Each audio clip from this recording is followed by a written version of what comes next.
Hey guys, what's up? Welcome back to the classroom. It's Mr. Low, and today we're going to finish discussing the last part of chapter 14 on forces. Right. So throughout the chapter, what we're really learning over here is that what forces can do to our everyday objects. Right. It can change the shape. It can change the motion of objects. This is what we have been learning so far, right? If you need some recap, go back and review the part 1 and part 2 of this 3-part lecture series on forces.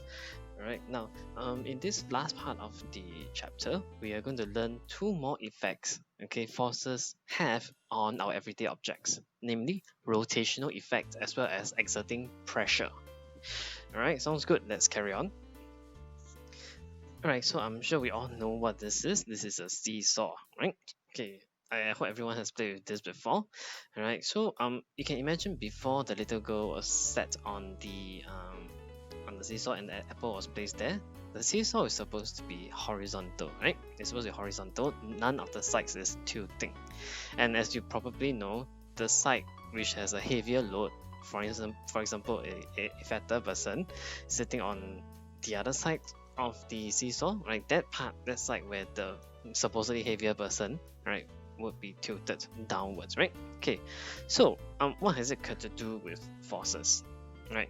So before, as I said, when the seesaw is horizontal, you can imagine the moment that the little girl sits down onto the seesaw without having anything on the other side, the seesaw will start to rotate.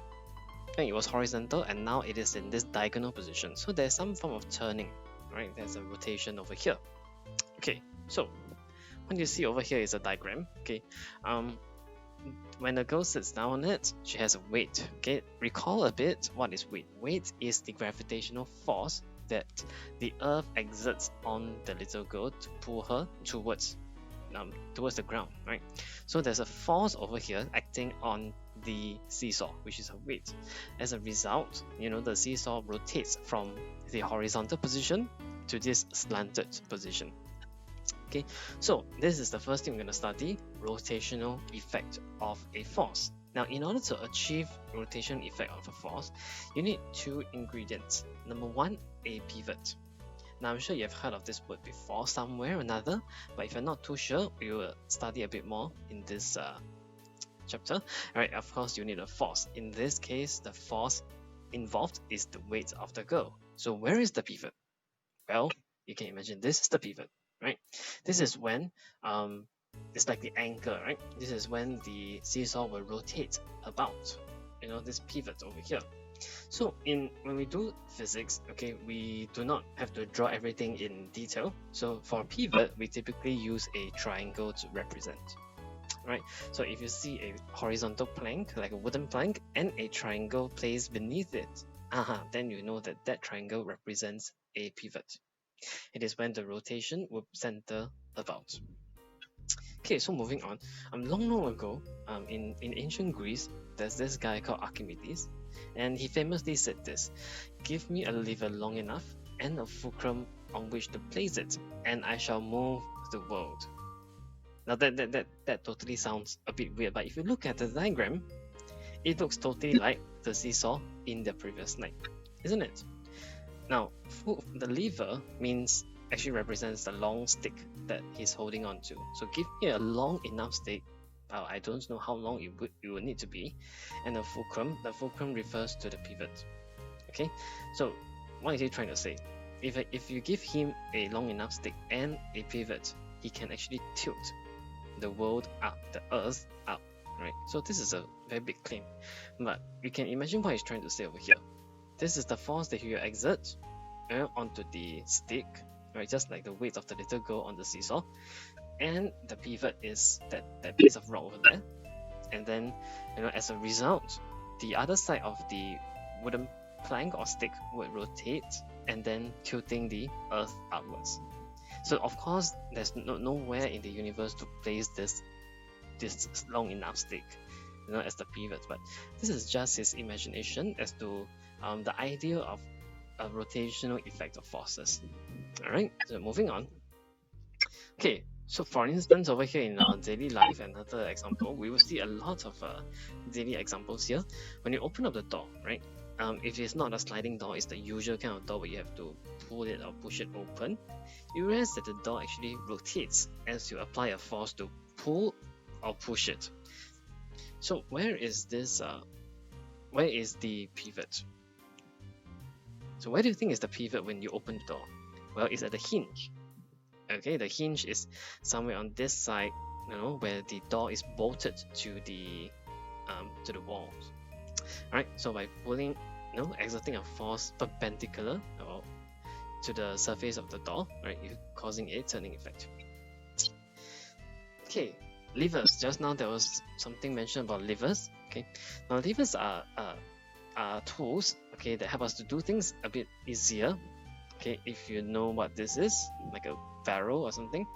Okay, now these are things that make use of rotational effects or forces to help us to lift heavy loads, for instance. Okay, now of course this diagram over here is a joke, right? It clearly the elephant is going to be much more heavier than the little rats, just that elephants are afraid of rats, so there you go. And this ball is the pivot. Yeah, this ball acts as a pivot. So what's next? More examples over here. Okay, if you're gonna use a crowbar to pull out a nail, then there's some turning effects occurring over here, where this is the force. Okay, you put the crowbar on the flat surface and the other end will clip on to the nail. When you exert a force this way, it will cause a turning effect in this direction, thereby pulling the nail out of the surface. So where is the pivot? Okay, here is very important to first identify where is the pivot. Okay, it's over here, where the crowbar comes in contact with the surface, over here. Alright, so fishing rod as well. When you exert a force to pull the fishing rod backwards, okay, there's a turning effect nearing to the end of the fishing rod. And where's the pivot? Somewhere here on your hand. Okay, somewhere here. So you don't have these two items readily available. Most of us do not, okay, around you. But one example that you can really try out is, first of all, let's do this together. You can't see me doing it, but you can imagine. Alright, stretch your hand upwards, okay, straight in front of you.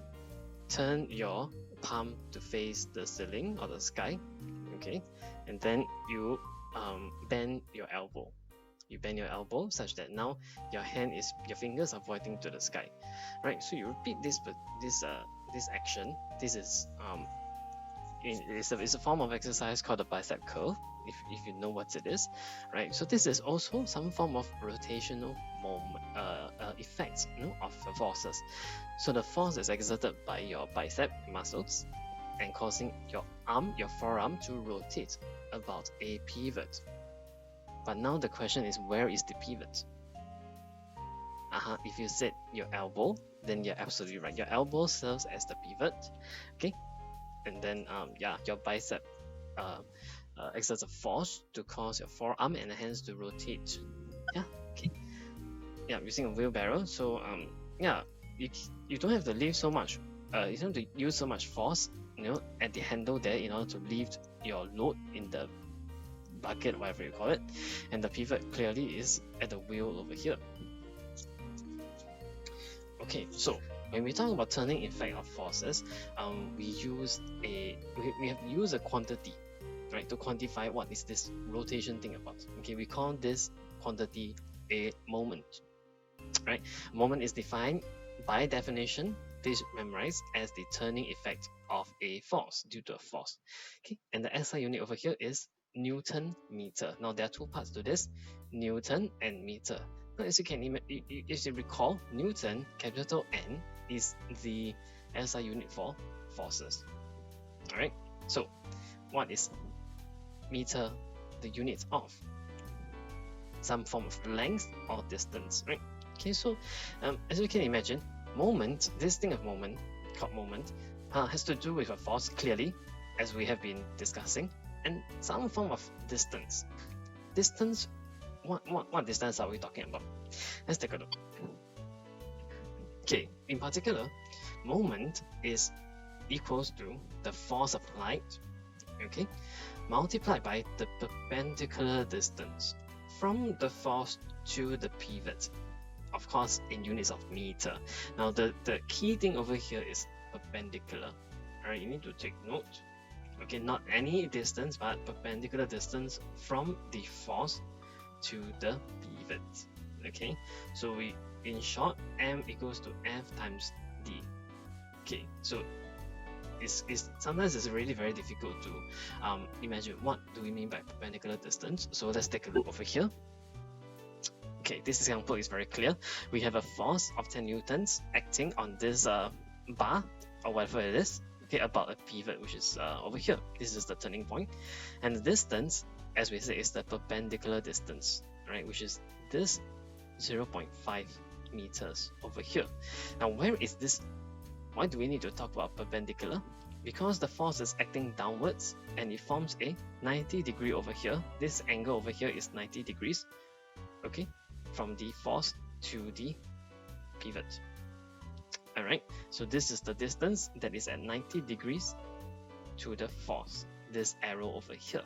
Okay, so the moment is simply 10 newtons multiplied by 0.5 meters. You need to ensure that the distance is in meters, and then you get your answer. It's quite simple, yeah. Okay, now over here is not so straightforward as to where is the perpendicular distance. Of course, you only, if you can look at the diagram, you're only given one distance, 15 cm. Okay, let's check that this is indeed the perpendicular distance. Alright, the pivot is over here at the nut over here. As you can imagine, the spanner will rotate about the nut. Alright, and the force is acting in this particular direction. So if you draw a right angle from the arrow to, you know, to the line that joins from the arrow to the pivot, okay, that is the distance over here, right angle over here, so 15 cm. Now, of course, you have to take note that, you know, 15 cm, we must be alert that we must convert to meters. So here we go. Now, again, it's good to write down the information right at the start. Force is 10, distance is 0.15 meters. Here we have already converted from cm to meters. And then you just need to multiply them together, and there you go, you have the answer. Alright, so we're done with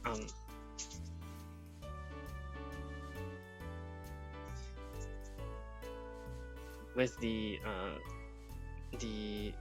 rotational moment, okay, the rotational effect, and now we are coming to the last part. That's the next effect of forces, you know, on everyday objects, which is pressure. Okay, so what is pressure? Okay, pressure is defined as the effect of force acting on an object. It's not defined, but it's just another effect. Yeah. Okay, so so imagine now putting your hands onto your tabletop or whatever surface that you can find, and you press down, right? Using your hands to press down onto the surface, you are actually exerting a pressure onto that surface, right? So here it says the amount of pressure exerted depends on the amount of force and the area which the force acts.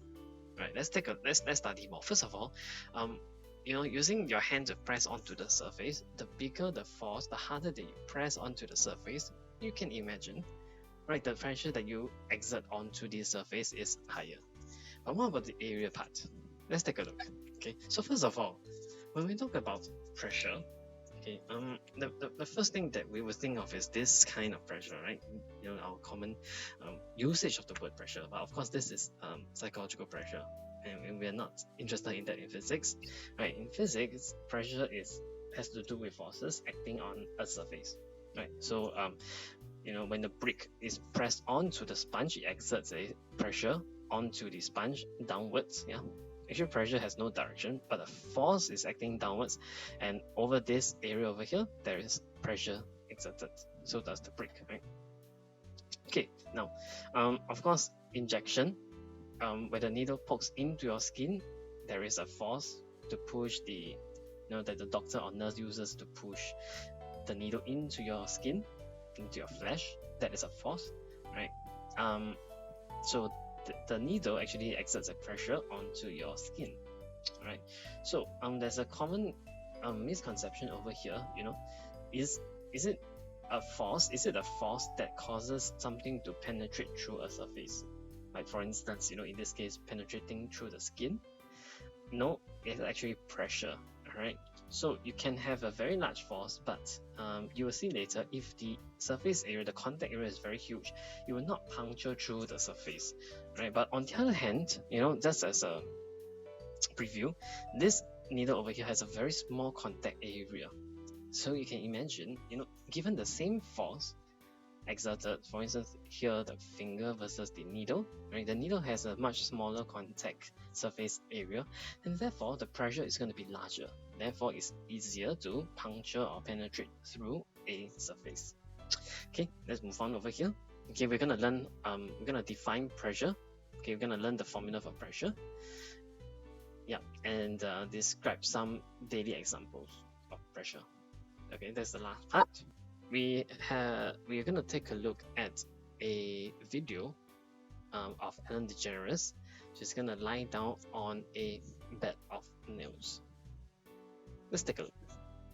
Science guy Steve Spangler, and what's happening? Okay, we're talking about pressure. So normally when you think of pressure, you think of like weather or something like that, but pressure can be defined a different way.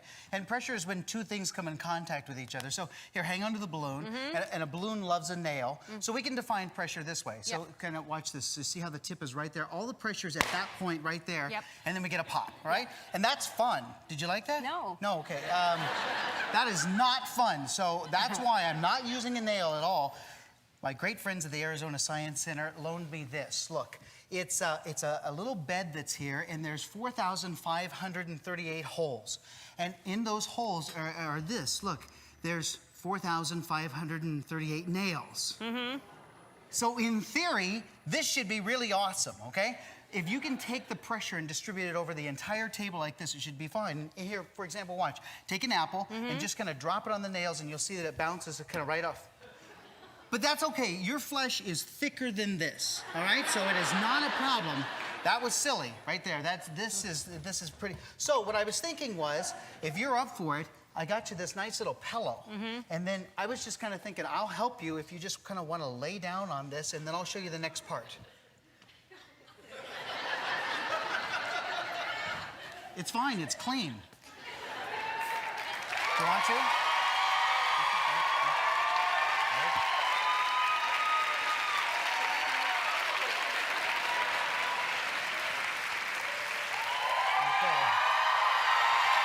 Here we go. 4,538 nails. Your body. Isn't that cool? Are you okay? Yes. I can't make it go down, but the up part was awesome, all right? I think we're going to be just fine. And you can feel how sharp they are, like, on my hands. Sorry. But it's distributed across your entire body. So if you just lay on one nail, you would ruin the weekend. But you lay on 1,000 and you're fine. Like if I went to sit up right now, it would be bad. No, you don't want to sit up, all right? So Yeah. watch this. It kind of comes back down again, and you are perfectly fine. You can That's take amazing. a tremendous bow. Isn't that great?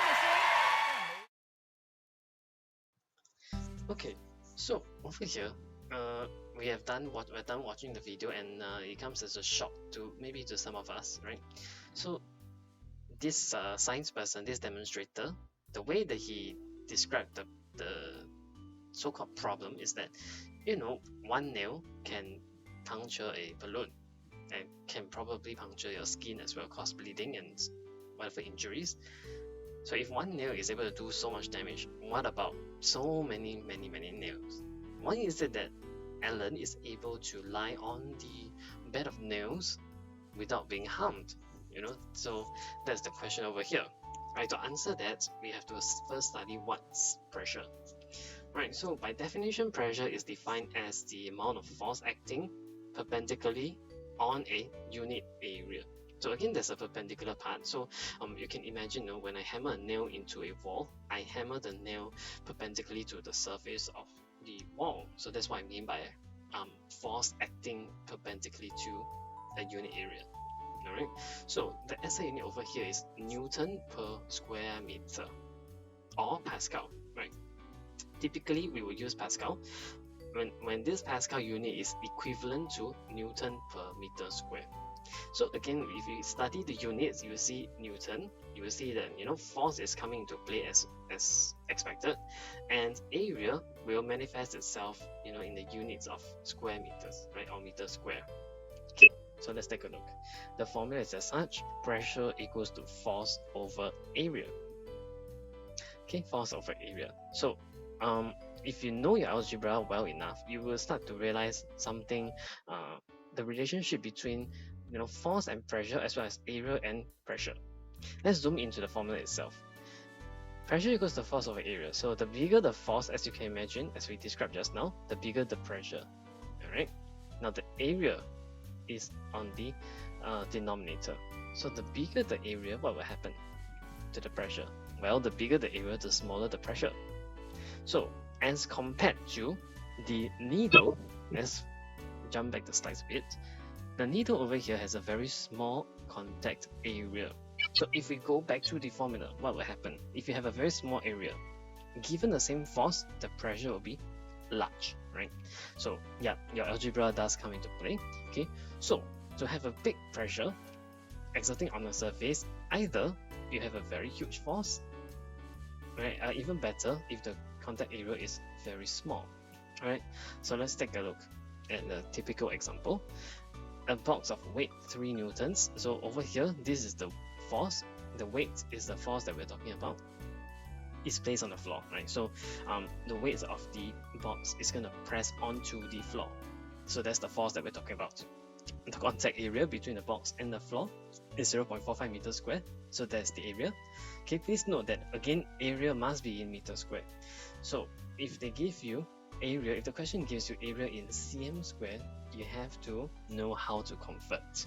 If you're not too sure, we can discuss again in class, right? So again, just plug your numbers into the formula and you get yourself the answer. 6.67 Pascal. Right, it's preferred that you use the units Pascal, yeah? Okay. Next. Okay, so here you have a box of weight 200 Newton. Okay, so before we carry on, it's good to recap. If this box has weights of 200 newtons, what is its mass? Or should I say, if someone, a layman who doesn't know physics, is going to ask you, what is the weight of the box? Right? What are you going to tell them? Answer, 20 kg, right? Okay, if you don't know why, refer back to the previous video, right? So essentially, the weight is given by mass multiplied by 10 on Earth. So since the weight here is 200 newtons, the mass is 20 newtons. Yeah, just have a sensing of how heavy this box actually is, right? So it's placed on the table, it exerts a pressure of 250 Pascal. So this time you're given the force itself and the weight itself. What is the area? Alright, so if you do a bit of algebraic manipulation over here, A is at the denominator, you cross multiply, and you get yourself the answer, 0.8 meter square. Okay, so it's automatically meter square because Pascal over here is as good as Newton per meter square. So the area will automatically be meter square. You do not have to worry about that. Okay, so what are the factors affecting pressure as we discussed just now? There is the force component, there is the area component, if you look at the formula itself, right? So using a carrier bag, to carry durians, right? Everybody's favorite fruit, I hope, right? His fingers hurt. Why is that so? Why do his fingers hurt, when he's carrying this amount of durians? Well, as you can imagine, these durians are going to be very heavy, and then the handle over here is going to press down onto his fingers, creating a huge pressure on his fingers. Yeah, so one way you can reduce the pain is, well, common sense, carry lesser durians, of course, right? What else can you do? Well, you can try to increase the surface area of the handle by, for instance, wrapping a piece of cloth, a towel or something around the handle, so that the towel serves to give a bit of cushion, as well as increase the surface area of contact, making the handle larger. Okay, So this is when the force decreases, yeah. Okay, yeah. So this is what we're trying to say. Yeah, you can use a thick cloth as a form of padding, and also to increase the area of contact. So this is when the area increases, the pressure decreases. Okay, everyday life. Yeah. So you know, just now the needle example, the injection example is similar to this. Okay, small contact area, large pressure. Your knife has got to be sharp in order to cut things properly. Why is that so? Because the sharper the knife, what happens? When we sharpen a knife, are we dealing with the force or the contact area over here? Clearly, we are dealing with the contact area because a sharper knife has a smaller contact area, thereby creating a large pressure given the same cutting force. Right? So it's the pressure that allows an object to penetrate through a surface, thereby cutting things. The spikes of your football shoes, your soccer shoes, right? For those who play soccer, okay, the spikes at the sole over here, okay, actually reduces this contact area with the floor. Okay, so as a result, you know, your weight being the force, okay, the shoe will create a large pressure, okay, yeah, onto the ground, thereby creating a larger grip. So it's not easy, so you'll not easily slip and fall. Yeah. What else? So this is when, ouch. Yeah, this is when gotta be careful here. You know. Okay, nothing much to say. Yeah. Oh. Okay. So unfortunate driver. Okay, the tire, is being punctured. Will be punctured by a nail lying on the road for no reason. Okay. Again, the nail itself has a very small contact surface area. Yeah. So thereby creating a large pressure that can puncture the tire. Your high heel shoes, ladies. The tip of the high heel is, you know, has a very small contact area with the ground. So if you watch enough shows or movies, sometimes, you know, ladies like to step, not like to, they want to punish the guy, so they will step onto the guy's feet with their high heels. Okay, please do not do that, ladies. This is extremely painful. Because why is that so? Because the small contact area over here will cause a larger pressure when you exert a force to step onto the guy's feet. So please do not do that. So that's it. We are done with this chapter, right? I hope you have fun learning how forces what are the things that forces can do to everyday objects. Alright, that's it. We'll see you back in class. Take care.